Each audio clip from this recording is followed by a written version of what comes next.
Welcome back to Studio 701. There's one business that offers physical therapy, occupational therapy, and speech therapy for your children, but it also offers so much more. Today, we shine the business spotlight on Kids in Motion. Here we are at Kids in Motion. Kim Bloms is joining us now. I'm so excited to be here in your beautiful activity room, which is so colorful, lots of fun things in here, but it's a great bridge, like you were saying, between work and play. And you're going to talk today a lot about balance and some of the work that's done in this room to help kids is balance. What can you tell us about the importance of that? Sure. Balance is something that we all possess, or hopefully possess. Kids, we know when they start to walk, one of the first things they work on is balance when they're walking. When you have a toddler, oftentimes they're very clumsy when they start to walk. But over time, we want to see that improve. And balance is not just one simple thing. Balance is very multisensory. It requires strength. It requires good mobility in the body.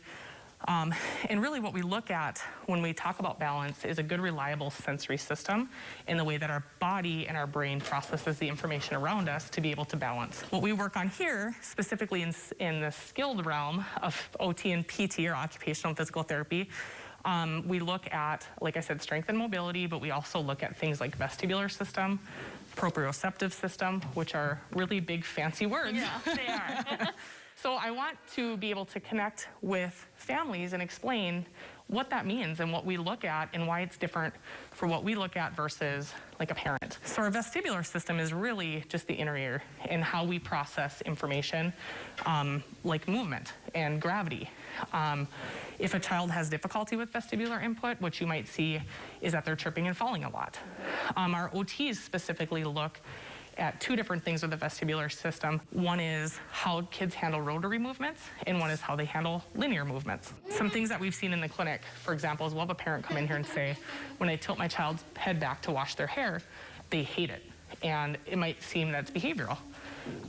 Or that child just really hates having their hair washed, when in fact it might be that they're actually having trouble with that linear movement, and every time they tip their head, it throws their equilibrium off. What can little ones do in this room to help you guys kind of see what they're doing as far as the balance and what they need to work on? We really focus on, again, those linear rotary movements, and then challenging kids to do things like stand on one leg, tandem stepping. So you can see, like, we have our balance beam over here.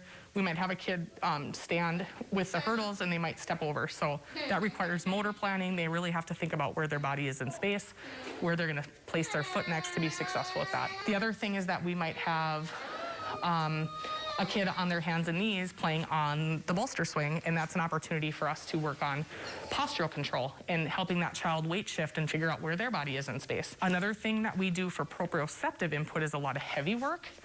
You can see we have our fancy gym back here. We do a lot of push-pull. So I'll take that wedge and I'll flip it upside down, put some weights on it, and have kids push it. And it just gives them a lot of that proprioceptive input into their joints that tells them where their body is in space. Wow. So the kids probably just feel like they're playing in here. So that's our motto. I love it. I love that you brought that up. It's our old Mr. Rogers quote, I believe, blurring the lines between work and play.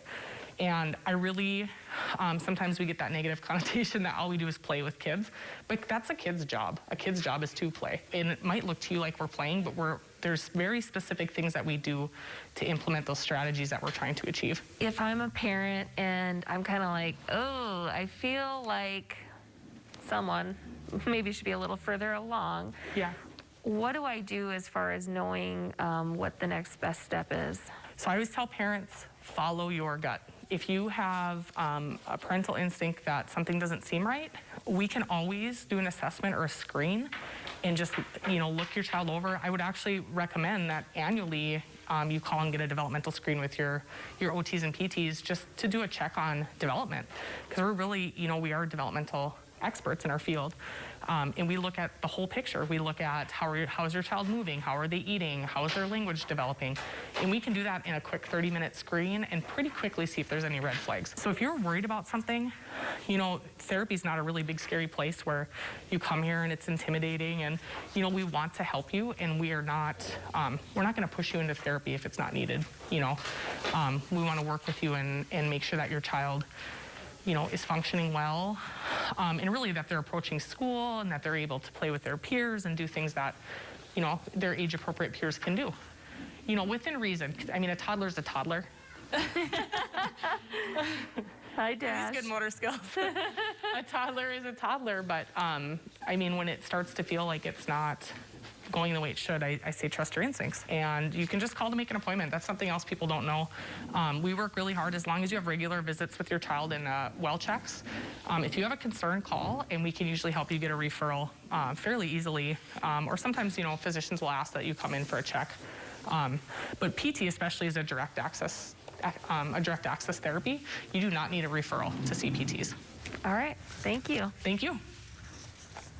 And to learn more about Kids in Motion or to set up an appointment, make sure you call them at 701-415-0000. How cute was Dash crawling in the background? He wanted to be part of the conversation. And so cute. I wish you would have crawled up your leg. I know. That's what I was saying. I wanted him too. I wanted to pick him up. So cute. Coming up next, the podcast showing a darker side of North